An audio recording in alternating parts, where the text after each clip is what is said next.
Never walk into a forest at night without a flashlight, not because of the darkness, but because of what's waiting for you in the shadows.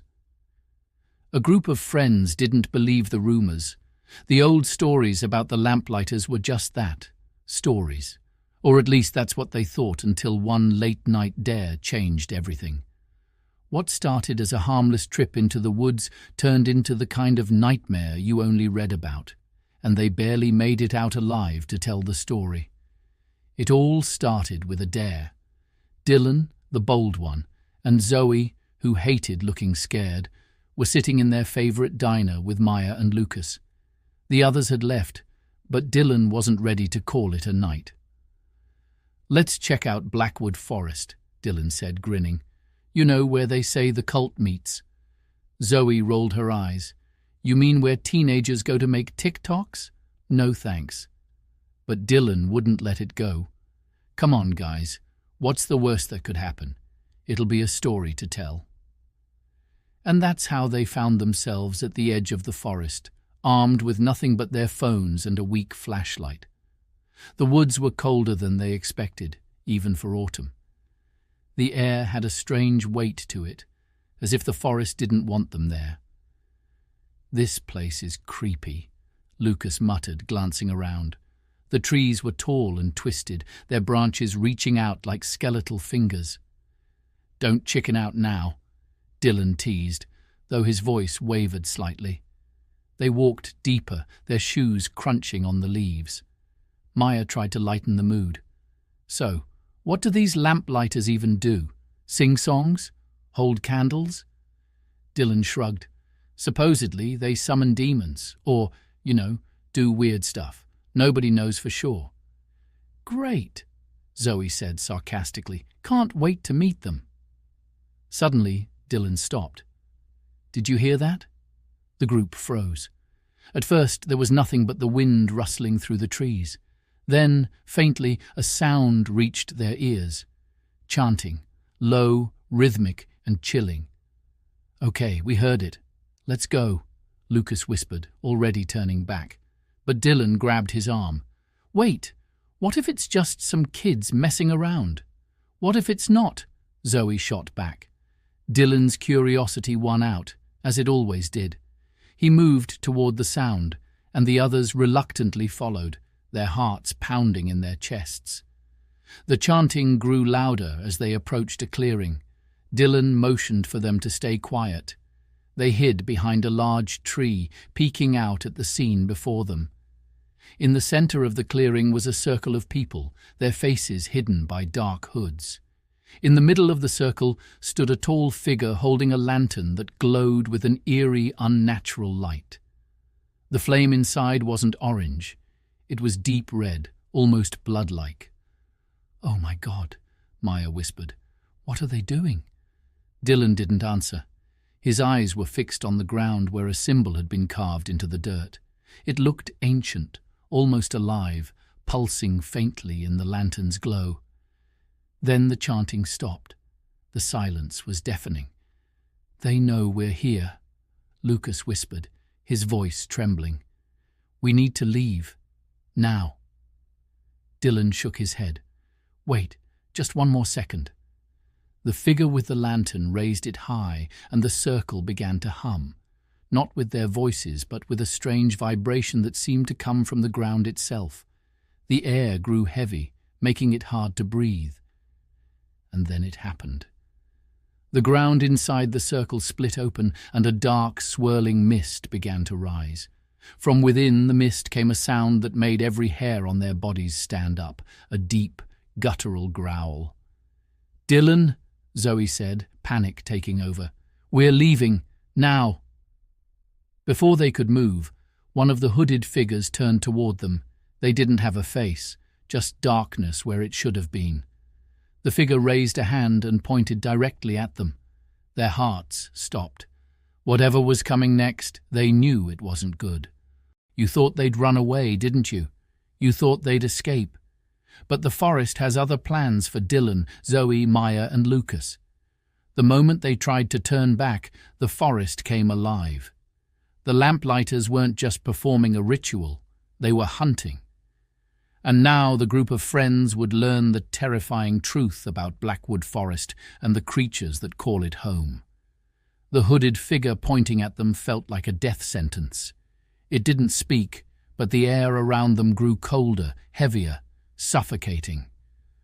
The group stood frozen for what felt like hours, but it was only seconds.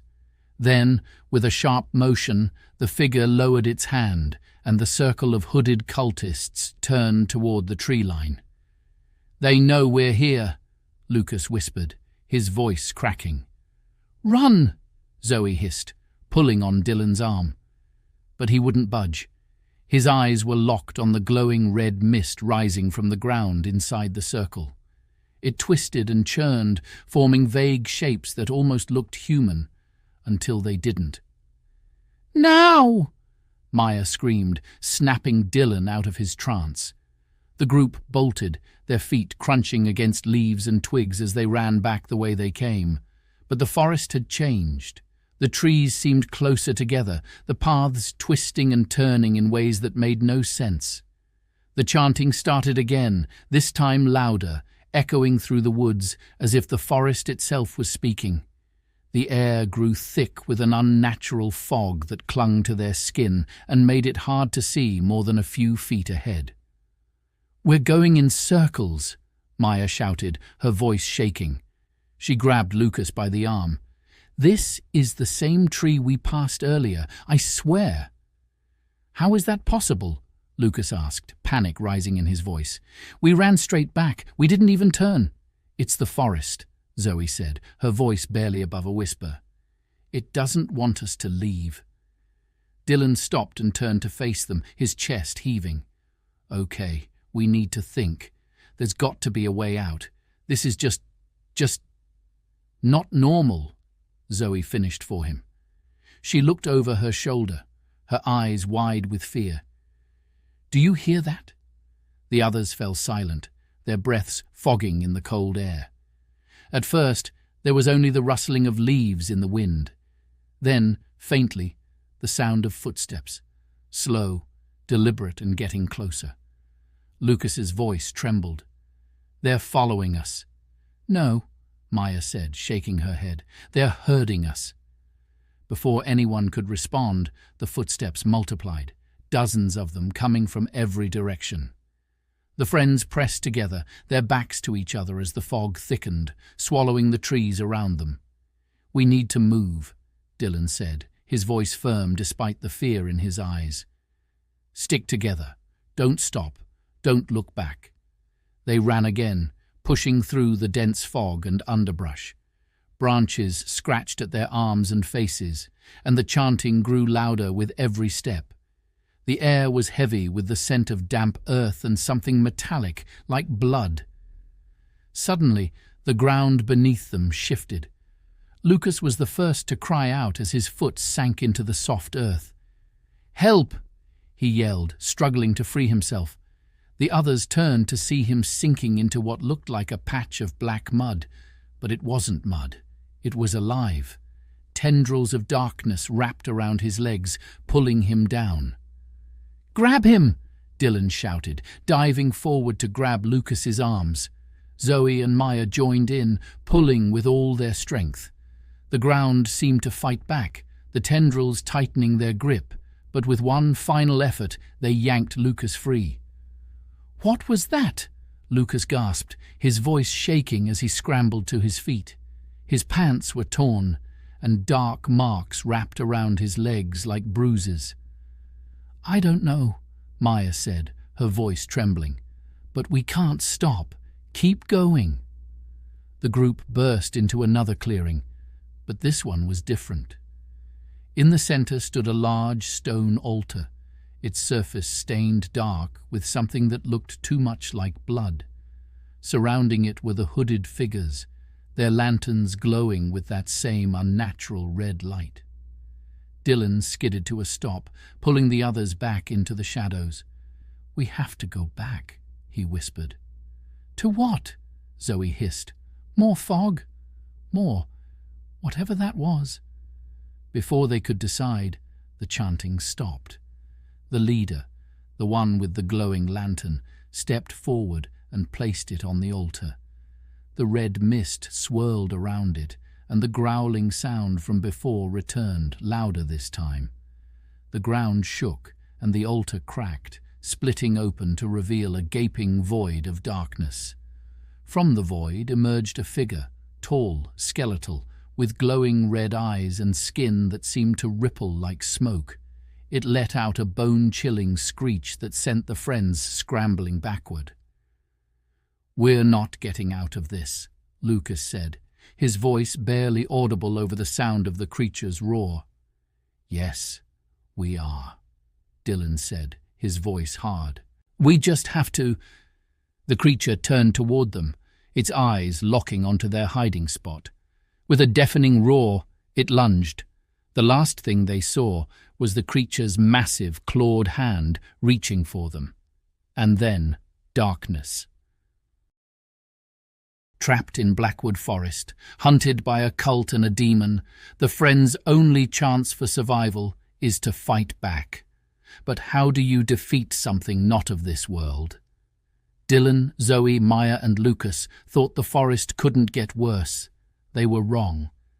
As the demon emerged and the cult closed in, the group faced an impossible choice: run deeper into the cursed woods or confront the horrors head-on.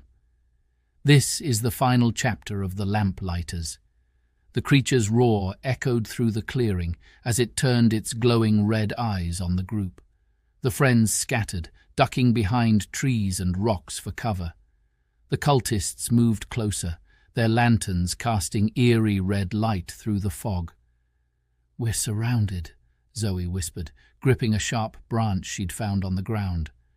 "We need a plan," Dylan said, his voice low but steady. He glanced at the creature, which was now pacing around the altar, its claws scraping against the stone. "A plan?" Lucas hissed. "Against that thing? Are you insane?" "We don't have a choice," Maya said. "If we keep running, the forest will just twist us back here. We have to stop it." "Stop it?" Lucas asked, his voice rising. "How?" "The lantern," Dylan said, his eyes locking on the glowing object on the altar. "It started everything. Maybe if we destroy it, we can end this." The group huddled together, speaking in hushed tones as the cultists and the demons searched for them. "Okay, we distract the cultists," Dylan said. "Lucas, you and Maya draw them away. Zoe and I will go for the lantern." "Why do I have to be bait?" Lucas protested. "Because you're fast," Maya snapped, "and we don't have time to argue." Lucas muttered under his breath but nodded. Maya grabbed his arm and pulled him toward the edge of the clearing. Dylan and Zoe waited, their hearts pounding as they watched their friends dart from cover. "Over here, freaks!" Lucas shouted, throwing a rock at one of the cultists. It clattered against the lantern, drawing their attention. The cultists turned as one, their movements unnervingly synchronized, and began pursuing Lucas and Maya into the trees. "Now," Dylan whispered. He and Zoe sprinted toward the altar, their footsteps muffled by the fog. The demon growled, sensing their approach. It whipped around, its skeletal form towering over them. Zoe screamed as it lunged, swiping with claws as long as knives. Dylan shoved her out of the way, narrowly avoiding the attack. "Keep it distracted!" Dylan shouted, scrambling onto the altar. The lantern's glow pulsed, and the air around it shimmered with heat. He reached for it, but an invisible force knocked him back, sending him sprawling to the ground. "It's protected!" Zoe yelled, throwing a rock at the creature. The distraction worked. The demon turned its attention to her, giving Dylan time to recover. "There has to be a way to break it," Dylan muttered, his mind racing. He glanced at the symbols carved into the altar, their shapes twisting and shifting as if alive. "The symbols!" he shouted to Zoe. "They're keeping it alive! Destroy them!" Zoe grabbed a sharp rock and began chipping away at the carvings. The demon let out an ear-splitting screech and lunged at her, but she ducked just in time. The moment Zoe shattered the first symbol, the lantern's glow flickered. The demon howled, its form rippling as if in pain. Dylan climbed back onto the altar, using his own rock to smash at the other symbols. The cultists, sensing the ritual was failing, began to return, their lanterns bobbing in the fog. "Hurry!" Maya screamed, appearing at the edge of the clearing with Lucas. "I'm trying!" Dylan shouted, slamming the rock down with all his strength. The final symbol cracked, and the lantern's glow exploded outward in a blinding flash of red light. The demon let out one last, anguished roar before its form collapsed into smoke, sucked back into the void beneath the altar. The ground shook violently, and the altar crumbled into rubble. The cultists froze, their lanterns extinguished. One by one they turned and walked into the forest, disappearing into the fog. The forest fell silent, the oppressive fog lifting as dawn broke over the horizon. The friends stood in the clearing, battered and exhausted, but alive. "Is it over?" Lucas asked, his voice shaking. "I think so," Dylan said, staring at the pile of rubble where the altar had been. "Whatever that thing was, it's gone." "We should go," Zoe said, her voice barely above a whisper, "before the forest changes its mind." They didn't need to be told twice. Together they made their way back through the forest, the trees no longer shifting to trap them. When they finally emerged onto the main road, the first rays of sunlight warming their faces, they collapsed in relief. None of them spoke as they walked back to town. There were no words for what they'd seen, what they'd survived. But one thing was certain: they would never return to Blackwood Forest. Survived the horror? Hit subscribe for more.